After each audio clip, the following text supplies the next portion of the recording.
Thank you, Charlie, for your talk. There's this thing, I think it's called Scandinavian death cleaning, where you go through your stuff so that whoever survives you after you die doesn't have to. And you were kind of doing that. Yeah.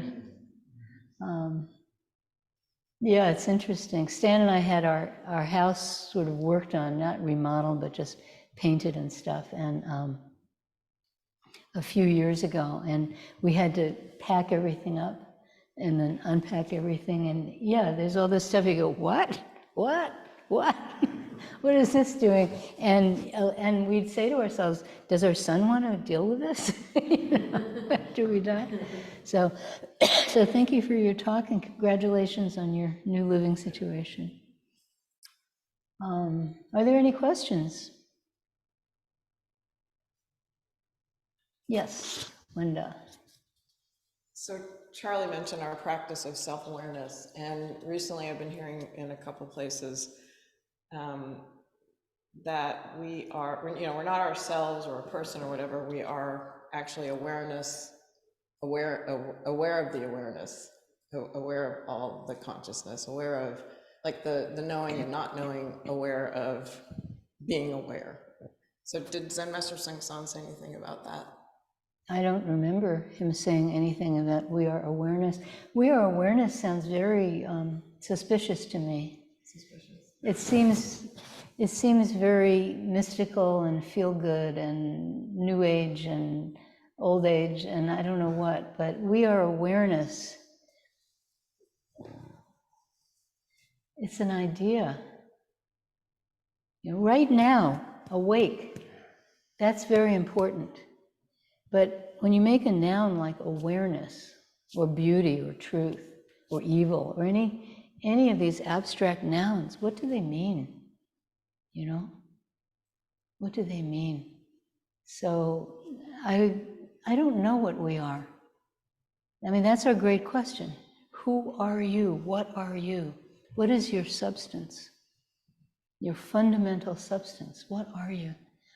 Today we were chanting for the people who died in Hiroshima. That was, what was it? It was, I'm 77, so I guess it was 78 years ago, or maybe 77 years ago, I'm not sure, but it was a long time ago.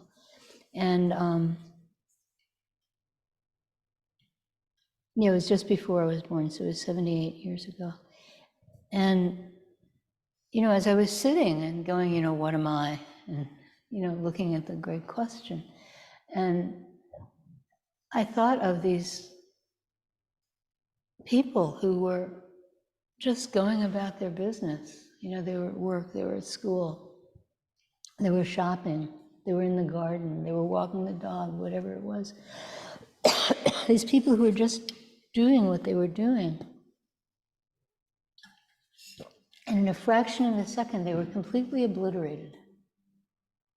I posted today something that a Japanese-American friend of mine, who was actually,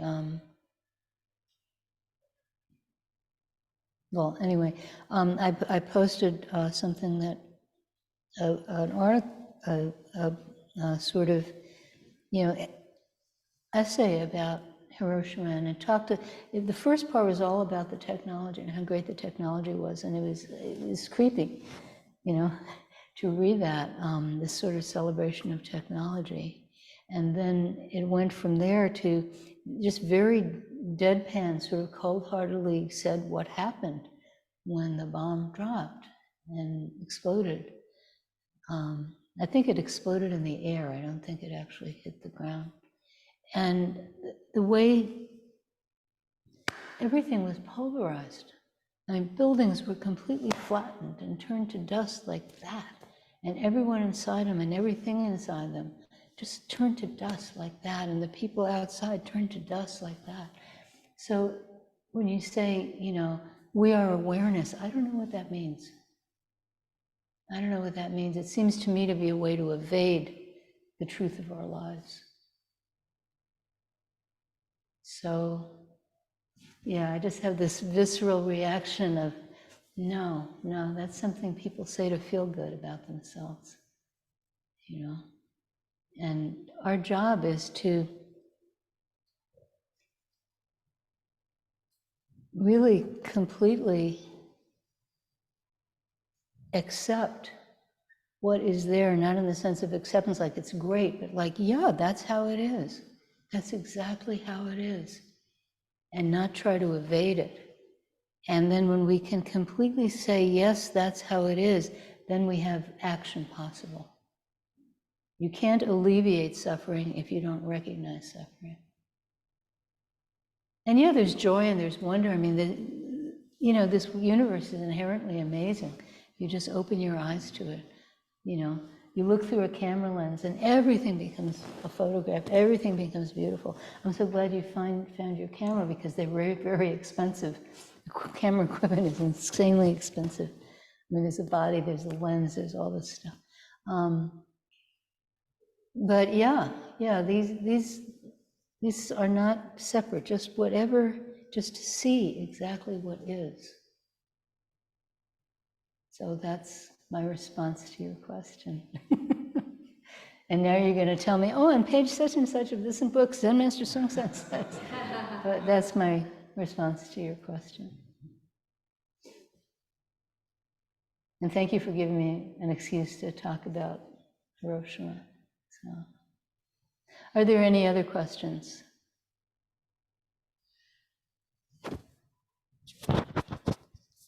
Yes. Julie and then Liz. Was it Liz who had a question? Okay, Julie and then Liz.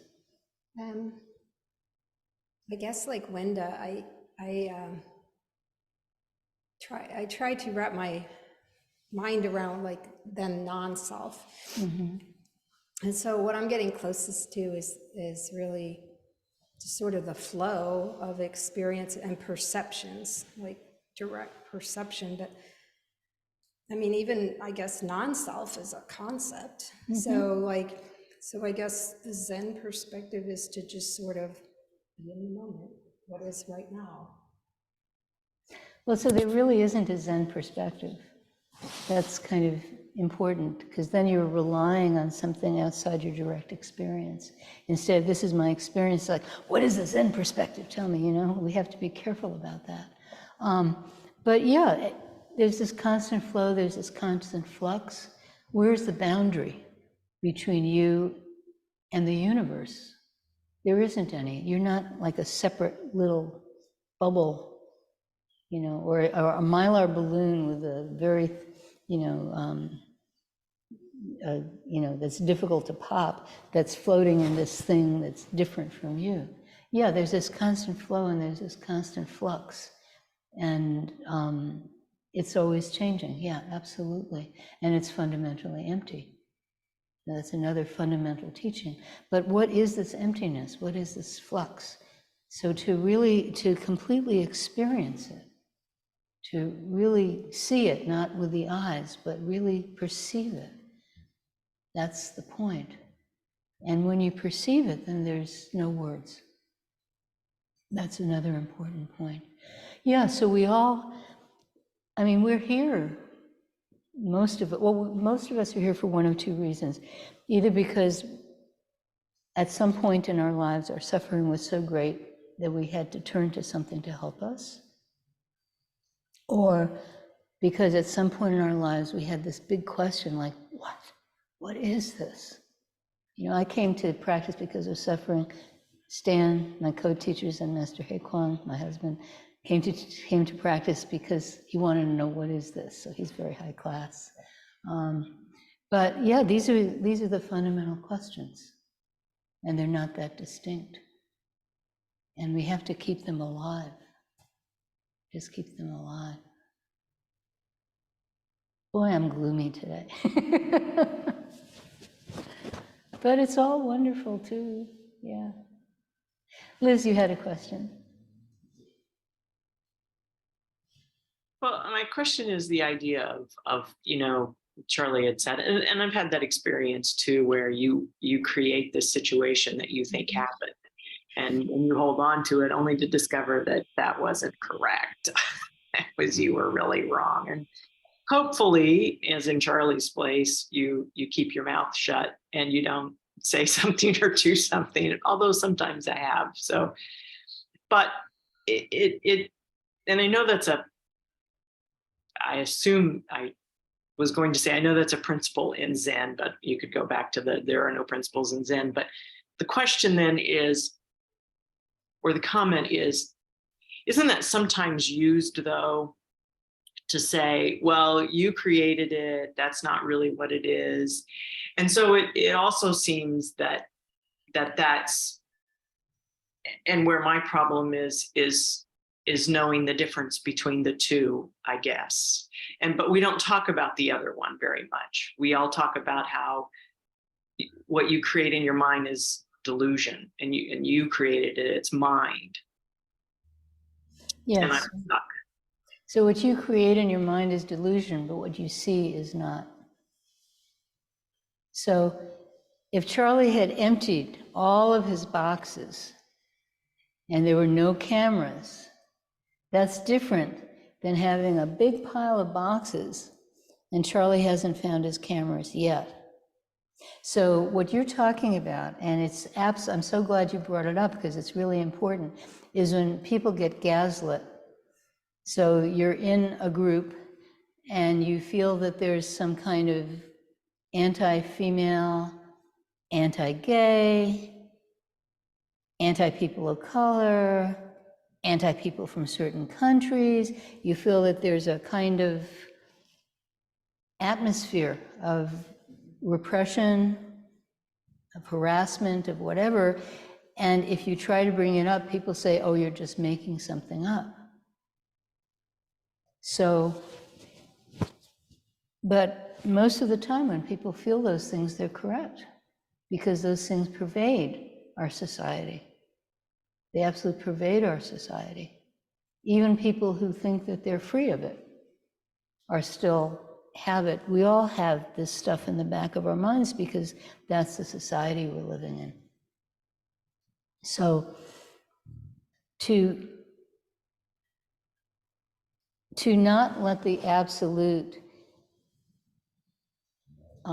prevent recognition of the relative is what you're talking about. So you have the absolute and then you have the relative. So the absolute is like your true self.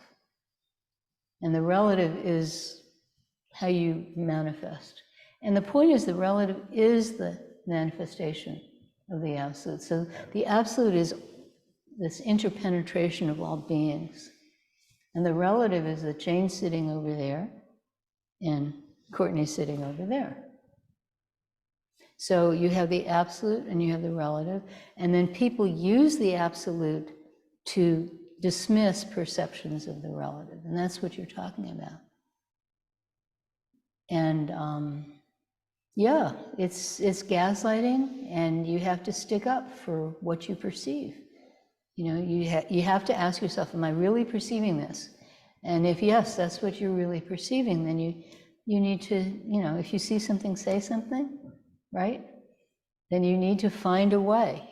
Sometimes it's really difficult to find a way that's helpful, as opposed to standing up and screaming and then everyone gets to dismiss you and you've been counterproductive. Sometimes it's really difficult to find a way to be effective in those kinds of situations. But no, don't let yourself be gaslit. And it's a big temptation of people to do that. Don't worry your pretty little head about it, right? Don't worry your pretty little head about it, Charlie. Yeah, so we have to stand up for what's right. Not right just in the meaning of correct, but also in the meaning of helpful. So yeah, that's very important. So thank you very much. There another question?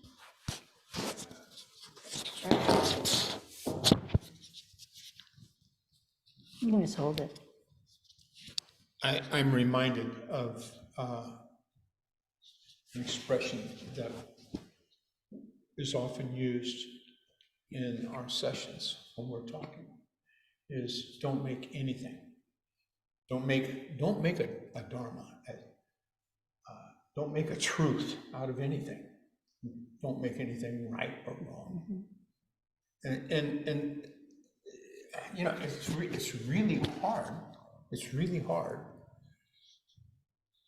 for the mind not to just, it seems like you know, for all of the many years that I've been on this earth, I've learned how to do just that, make something out of something. And that's where this practice is so important for me personally. The fable that I like most is the Emperor's New Clothes, where the boy speaks up and says what he sees. Mm-hmm. He doesn't have anything on.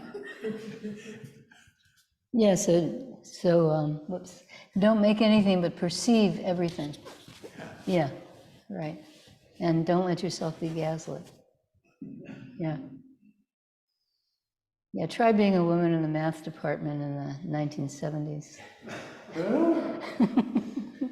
It was quite something, yeah.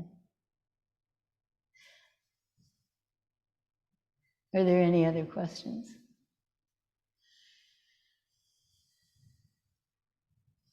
Okay.